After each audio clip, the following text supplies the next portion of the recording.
Hi, I'm Ron Spurnberg, co-founder and CEO of Hi Mama. Welcome to our podcast about all things early childhood education.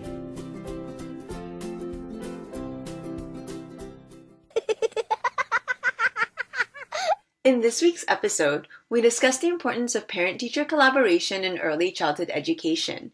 In our conversation with Lynn Arner, we talk about the movement towards including family engagement as a new measurement of childcare quality in California. We also delve into her decision to include parents in her coaching work, as she believes that parents are a child's first teacher and the foundation of their learning. Lynn also gives us some perspective into how the field has evolved over the years and shares some tips for teachers who are trying to connect with parents in a hyper-connected society.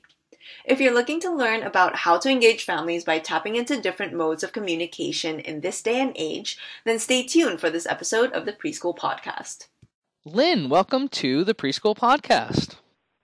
Thank you. Happy to be here. Well, it's great to have you on the show. Let's start right off by asking why you started this organization early years to help early childhood educators and parents. Okay. I worked at University of California in Davis, and we would do parent trainings, and a lot of times parents would come up to me afterwards and say, "Can I meet with you one-on-one? Can we have more conversation?" And so we my colleague and I started seeing that there really was this need in our community to reach out to parents and to actually go into their homes and coach them and talk with them. And so we began doing that. We began offering that as another service. And so I started doing coaching with families, and I've always done coaching with teachers. So in my role at the university, I was actually teaching social interaction with children, and then I now do a lot of coaching with childcare providers around, how can they more effectively interact with children? How can they help the children to be learning it through those interactions? And so that's a lot of what I do. Cool. And so what are some of the specific training sessions that you offer, and what kind of content does that cover more specifically? So the training that I offer for teachers, for preschool teachers and childcare providers, is around, I'm in California, and California has a quality matrix, and we have 7 different elements on that matrix. And so I usually am coaching around those elements of quality. And so things like that interaction, quality of that interaction that they're having with the children, also the environment, qualifications that the teachers have. So we know the more that teachers know, the higher the quality of their interactions are going to be. Mm-hmm. And so that's a lot of the coaching that I do with the providers. And so it is around those topics, screenings and assessments and and those kind of things. But then with the parents, the topics that I cover oftentimes are around challenging behavior because that's the most popular topic. That's what everybody wants information about. But that also anything from temperament to sometimes parents want me to come in and talk about biting specifically or gunplay or, some topic that they're really dealing with at that time. Got it. Now, just sticking firstly with the teachers, you mentioned screening and assessments. And so you're doing coaching on how to improve quality relative to the quality matrix provided by the state. But obviously, the screening and assessments are about measurement. How typically does that happen? And is there any guidance or advice to educators about where do you spend your time on, those genuine quality child interactions versus just measuring? Right. So we like to do assessments as more providing some background information for us. So we use like the Ages and Stages questionnaire to see, are there any red flags in this child's development? Is there anything that we should be, looking at further? And then yes, there's always data collection while you're interacting. And, we've always got our little notepad in our pocket and we're jotting down things that the children said or taking pictures of things that happened in the moment, that structure that they just built, that we want to record. But it's also those rich conversations are going to be the best interactions that we can have and are going to really lead to that development continuing for that child. And so it is a difficult balance to say, how much am I supposed to be, really recording and taking notes and how much should I really be interacting? We want teachers interacting. We want them there on the floor, with the child, engaged with the activity. And, later you can jot yourself some notes about, what you want, the data that you want to keep for that assessment. And so it is a delicate balance. Yeah, for sure. Because I think the reflection with having that information is also important. So it's definitely the balance. Now, on the parent side of things, it sounds like you sounded like you were a bit surprised that some of the parents came to you and said, "Hey, we'd love to speak to you a bit further." Do you think that's a trend where parents want to be more involved in their children's education and learn more about how they can deal with things like challenging behavior? I think that there's always some parents who want to. Yep. I don't know that it's necessarily changed over time. I think that there's always been those parents who are much more engaged and are willing to say, I want some help. I want to partner with you and help my child. And, I think other times there's some resistance on parents. They don't want, anyone to come in and they might judge them and they might, I think that's the greatest fear, is that judgment that you may think I'm a bad parent and so I'm not willing to open themselves up. But those that are, I think that they're really ready to have those conversations and get some ideas about how else they could do it. We don't get any training on how to be a parent. We just have them. Yeah. There they are. And anything that comes up, we're, desperately searching the internet and, reading the parenting books and trying to figure out how should I respond. And, it's almost, we say, we should have a manual for parenting our children, but it's almost like there's too many manuals out there. Yeah. Which one do I listen to? Yeah. What do I do? And so, I think that when you're there doing a parent workshop, they're saying, hey, you're somebody I could actually talk to. And, you could come in and help me think through this situation. And that's, I think, what's appealing to parents. And so they've asked me to do that. And given that you have a history of working with early childhood education programs and teachers directly, why did you feel like it was important to spend your time working more directly with parents? Parents are, it's that saying, parents are the child's first teacher. And I really believe that. The parents are the one who's going to be there consistently. The teachers come and go. You'll have one teacher for a year and then another teacher comes in and, it changes. The parents are there. It's that primary relationship that needs to be strong, and everything that a child needs, the parent can provide, and is just providing them with the knowledge and the information and the assistance and the support to be able to do that for their child. And do you feel there's also a role to be played by the teachers or the educators to more proactively get the parents involved in their child's learning development and challenges in the preschool programs? Absolutely. This year in California, they actually added one more element, and it's family engagement. And that's, that piece is so critical. We don't get a child alone. We get a child within a family. And, we're never just working with that child. They are a part of their family, and we need to be communicating with that family and having a relationship with them as well as with the child. And from the teacher or educator standpoint, what are some of the challenges that you've seen with getting the families more engaged or involved?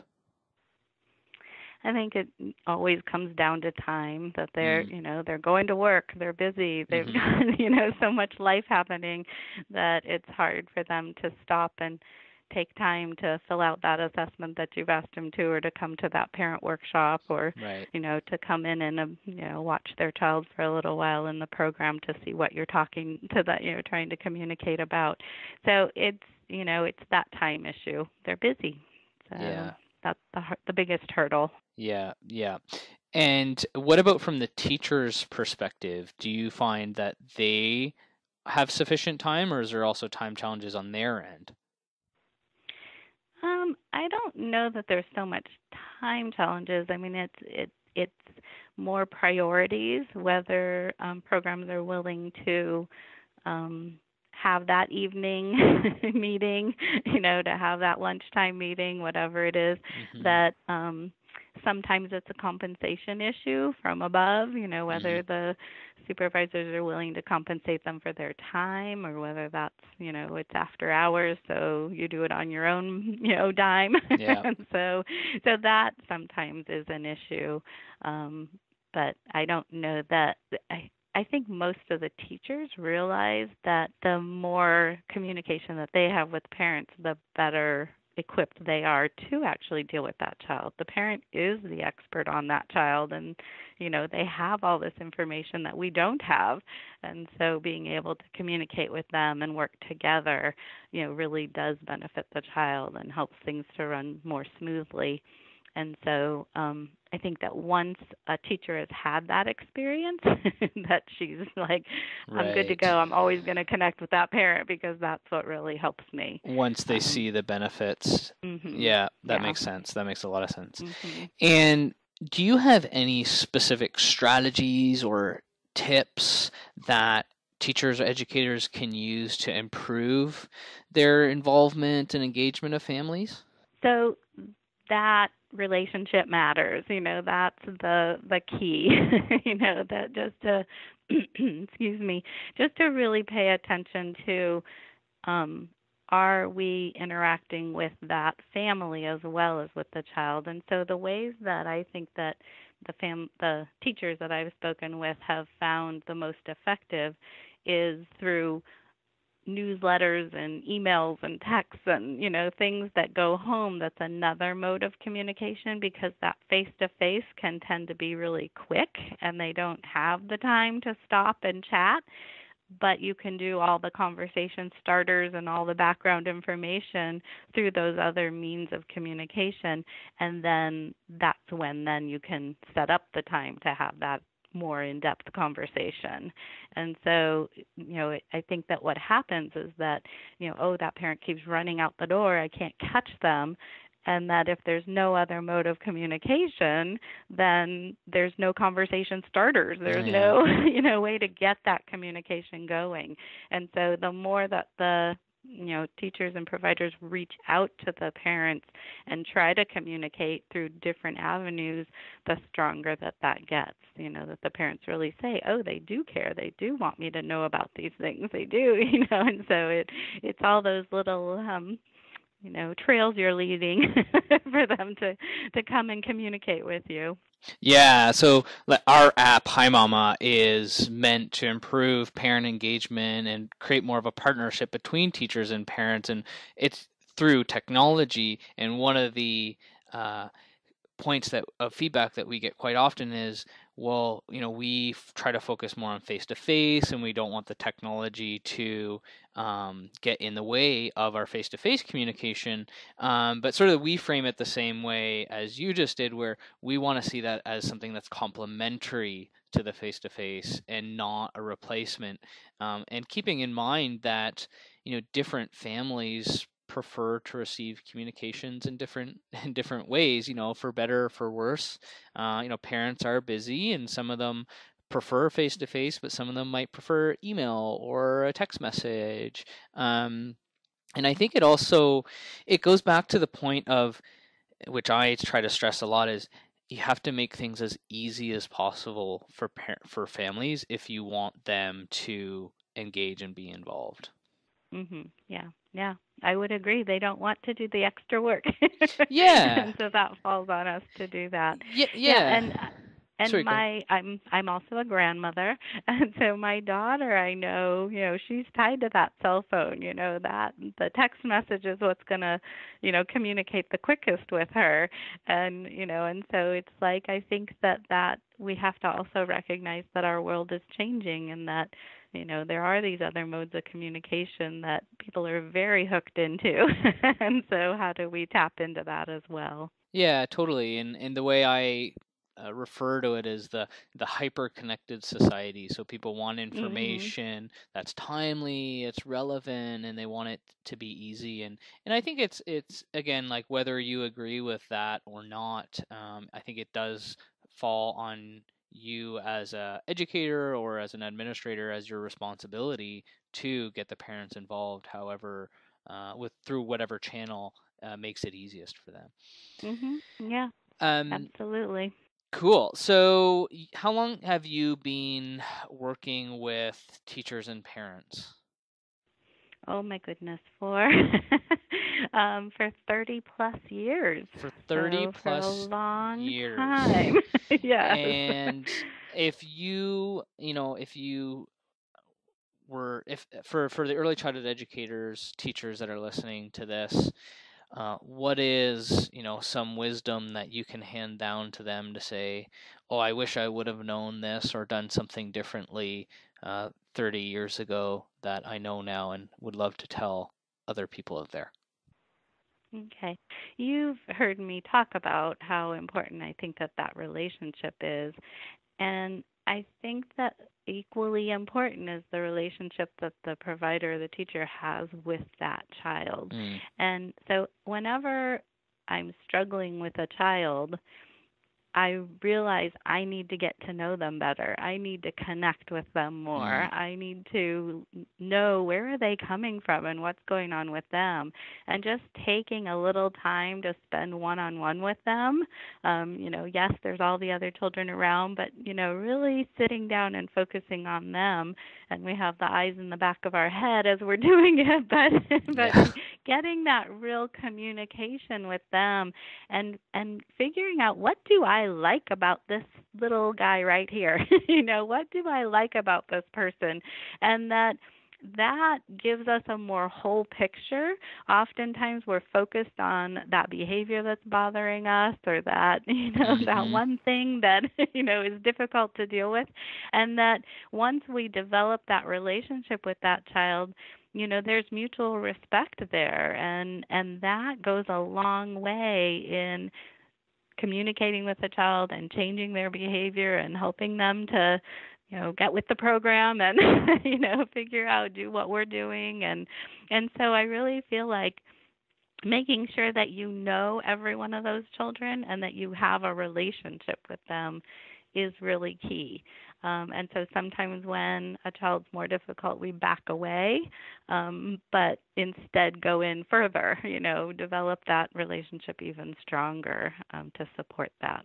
Yeah, 100%. In fact, we recently did a podcast with a guest who talked about this and termed it sustained shared thinking, but it's all about having that genuine conversation with children where they're providing real input into the conversation as well. So that's certainly a theme on the podcast, and a very interesting topic that I think can be explored a lot further by educators. So very good, yeah, very good wisdom to pass along.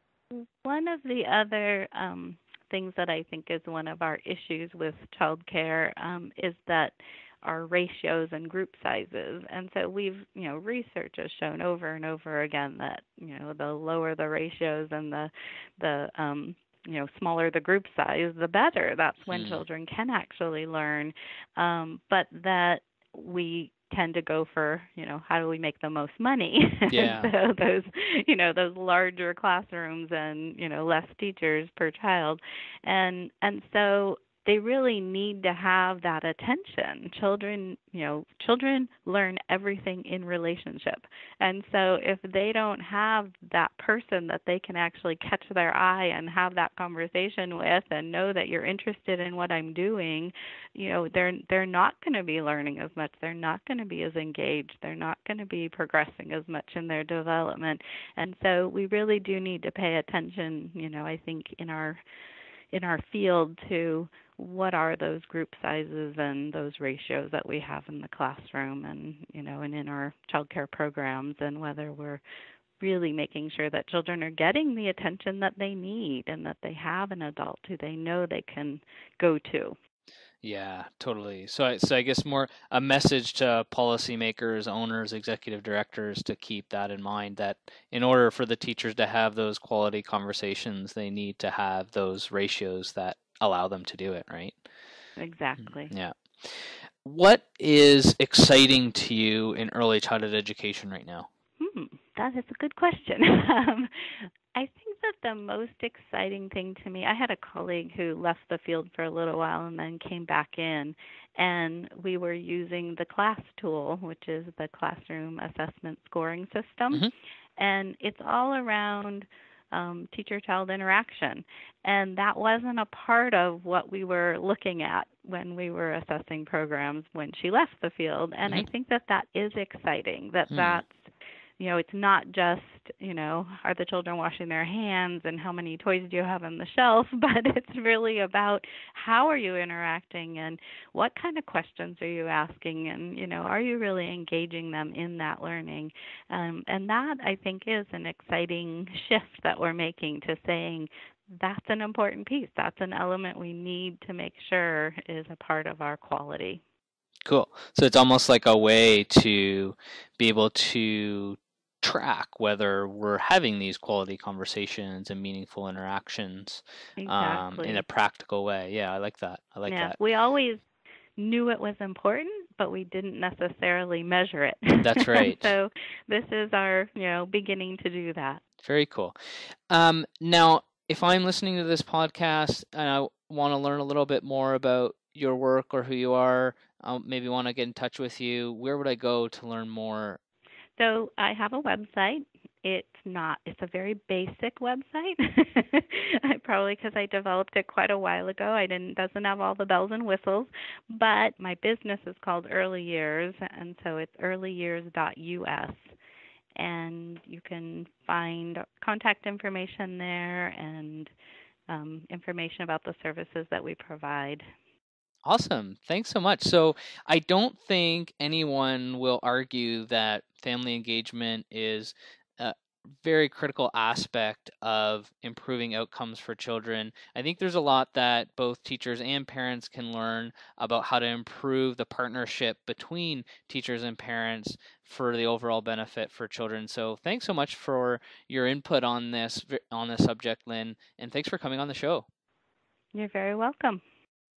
What's your name? Michaela, how are you? Fine. You having fun playing? Yes. It's a nice day, isn't it? Yes. Yes. What's your favorite thing to play out here? Playing monsters. You like to play monsters? Do you like the swings? Okay. What else you like to do? Play my Dora bike. Oh, with your Dora bike? Oh, okay. Do you ride fast? Yep. Yep. Okay. Well, have fun.